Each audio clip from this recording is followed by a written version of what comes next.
بس نمازوں میں مشغول رہیں اور اس سے مزے اٹھائیں، خواہ لذت آئے یا نہ آئے۔ اگر نہ آئے تو اپنے آپ کو بیمار سمجھیں اور اس بیماری کے علاج کی طرف متوجہ ہوں۔ حضرت مسیح موعود علیہ السلام اسی بیماری کا ذکر کرتے ہوئے جو لذت سے انسان کو محروم کر دیتی ہے، دنیاوی مائدے اور کھانے سے اس کی مماثلت دیتے ہیں۔ فرماتے ہیں، دیکھو اناج اور تمام اندرونی اور نوشیدنی اشیاء انسان کے لیے پیدا ہوئی ہیں، تو کیا ان سے وہ ایک لذت اور حظ نہیں پاتا؟ جتنی بھی چیزیں خدا تعالیٰ نے انسان کو عطیت فرمائی ہیں ان کے ساتھ ایک لذت وابستہ ہے۔ کیا اس ذائقے اور مزے اور احساس کے لیے اس کے منہ میں زبان موجود نہیں؟ یعنی زبان خدا نے منہ میں رکھی ہے، جس کے اور فوائد کے علاوہ ایک یہ ہے کہ بہت سے مزوں سے زبان کے بغیر انسان لذت یاب نہیں ہو سکتا۔ تو باہر ایک انتظام ہے، اندر اس انتظام کو قبول کرنے کے لیے ایک انتظام مقرر فرمایا گیا ہے۔ حالانکہ کھانے میں مزہ نہ ہوتا تو تب بھی انسان نے زندہ رہنے کے لیے کھانا کھانا ہی تھا، مگر کھانے پر ویسی محنت نہ کرتا جیسے اب اس کے مزے کی وجہ سے کی جاتی ہے۔ اکثر لوگ کھانے پر اس حد تک محنت کرتے ہیں اس کو اچھا بنانے میں کہ زیادہ خرچ مزے پر ہے اور کم خرچ کھانے کے مادے پر۔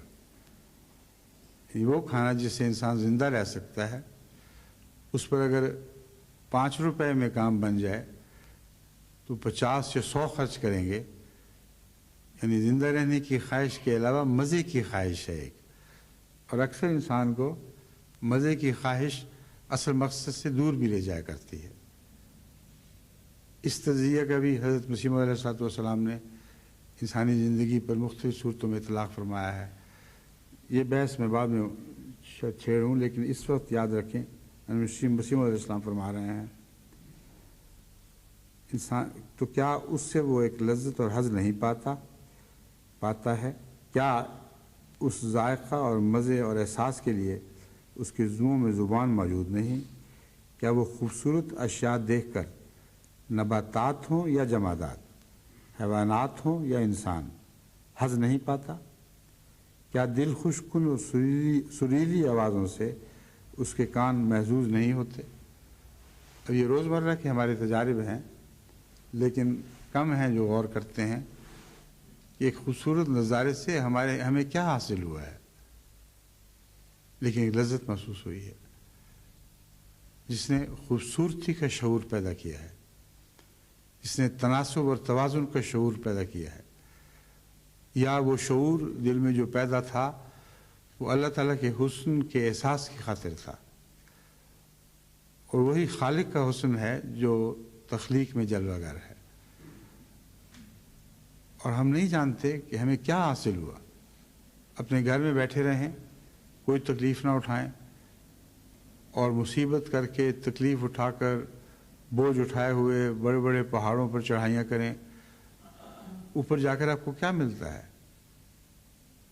خوبصورت نظارہ دیکھتے ہیں، مگر اس نظارے نے آپ کے جسم یا بدن کو کیا زائد عطا کیا؟ کچھ بھی نہیں، صرف ایک احساس ہے عظمت اور بلندی اور رفعت کا، اور وہ احساس اتنا عزیز ہوتا ہے کہ گھر کے سارے آرام انسان اس پر تج دیتا ہے، ان کو چھوڑ کر اپنی جان کو ہلاکت میں ڈال کر بھی یہ کوشش اور محنت کرتا ہے۔ یہ مضمون حضرت مسیح موعود علیہ السلام اس لیے بیان فرما رہے ہیں کہ یہ بے مقصد نہیں ہے۔ ان ساری چیزوں کا انسانی تخلیق کے آخری مرحلے سے تعلق ہے، جس میں انسان کو تمام مخلوقات پر ایک فضیلت دی گئی ہے۔ مگر اگر خدا تعالیٰ یہ بھی فرمائے کہ ہم نے انسان کو عبادت کے لیے پیدا کیا ہے، تو یہ کیسے ممکن ہے کہ جن چیزوں کی خاطر اسے پیدا نہیں کیا گیا تھا وہ تو لذت دیں اور عبادت لذت سے محروم رہے؟ یہ ایک بہت ہی اہم نقطہ ہے، اور ایک ایسی منطقی دلیل ہے جسے توڑا نہیں جا سکتا۔ اگر خدا ہے جیسا کہ ہے، اور اگر اللہ تعالیٰ نے انسان کو اپنی عبادت کے لیے پیدا کیا ہے، تو کیسے ممکن ہے کہ ہر ادنا چیز جس نے انسان کی ترقی میں حصہ لیا ہے اس میں تو خدا لذت رکھ دے، لیکن عبادت کو لذت سے یکلخت محروم کر دے؟